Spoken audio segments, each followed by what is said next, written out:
안녕하세요. 피부사랑 피부럽TV 피부과 전문의 방숙현입니다. 오늘은 미세먼지와 피부에 관한 얘기를 해볼까 하는데요. 자, 그럼 대체 미세먼지가 무엇이길래 피부에 나쁘다고 하는 걸까요? 미세먼지 속에는 수은, 납, 카드뮴 등 중금속들이 작은 입자로 포함되어 있어서 이러한 입자들이 모공이나 땀샘에 쌓여 피부에 염증을 유발할 수 있습니다. 트러블이 쉽게 생기는 민감성 피부나 아토피 피부염처럼 피부 장벽이 손상된 경우에는 미세먼지에 노출되면 손상 부위부터 악화되고 염증 세포를 자극해서 알레르기 반응이 더 심해질 수 있는 것이죠. 일상생활에서 조금만 주의를 기울여도 미세먼지로부터 효과적으로 피부 건강을 지킬 수 있는데요. 제가 4가지 원칙을 알려드리겠습니다. 첫 번째, 세안하기 전 손부터 꼼꼼히 씻는다. 클렌징은 3분 이내로 한다. 역시 가장 중요한 원칙은 외출 후 집에 돌아와서 미세먼지에 노출된 피부를 제대로 씻는 것입니다. 얼굴 피부에도 미세먼지가 있겠지만 손에는 미세먼지 이외에도 각종 세균과 오염 물질도 묻어있기 때문에 씻지 않은 손으로 얼굴을 만지지 않아야 되고요. 외출 후에 가장 먼저 손을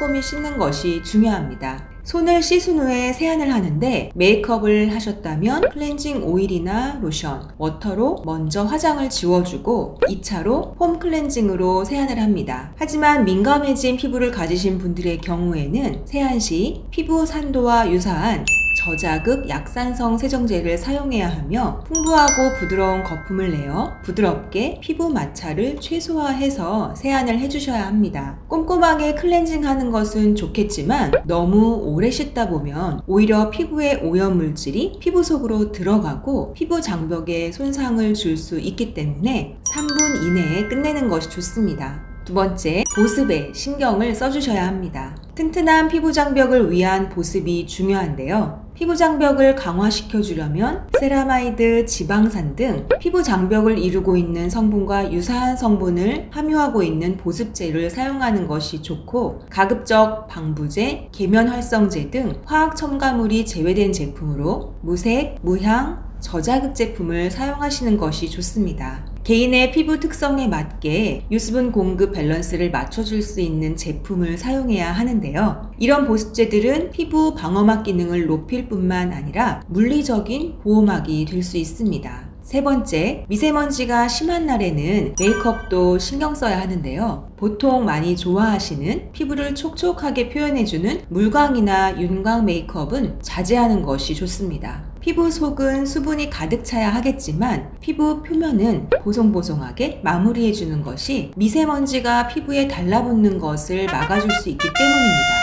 그리고 중간에 화장을 수정한다고 덧바르게 된다면 미세먼지를 함께 덧바를 수 있겠죠. 수정 화장을 한 부분은 클렌징 워터로 닦아내서 미세먼지를 제거하고 다시 보습을 해준 다음 메이크업을 해주는 것이 좋습니다. 아울러 피부 보호를 위해 자외선 차단제 사용도 잊지 말아야 하고요. 네 번째, 마스크는 반드시 착용해야 합니다. 모두가 알고 있는 사실이지만 미세먼지는 피하는 것이 상책입니다. 미세먼지로부터 호흡기와 피부를 보호하기 위해서는 반드시 식품의약품안전처로부터 KF 인증을 받은 KF 80 이상의 마스크를 착용해야 합니다. KF 수치가 높을수록 미세먼지를 잘 막아주지만 두껍고 착용감이 떨어지기 때문에 본인의 호흡량을 고려해서 적당한 마스크를 착용해야 합니다. 다소 불편하더라도 얼굴에 완전히 밀착되게 착용해야 미세먼지로부터 호흡기 건강을 지킬 수 있는 거겠죠.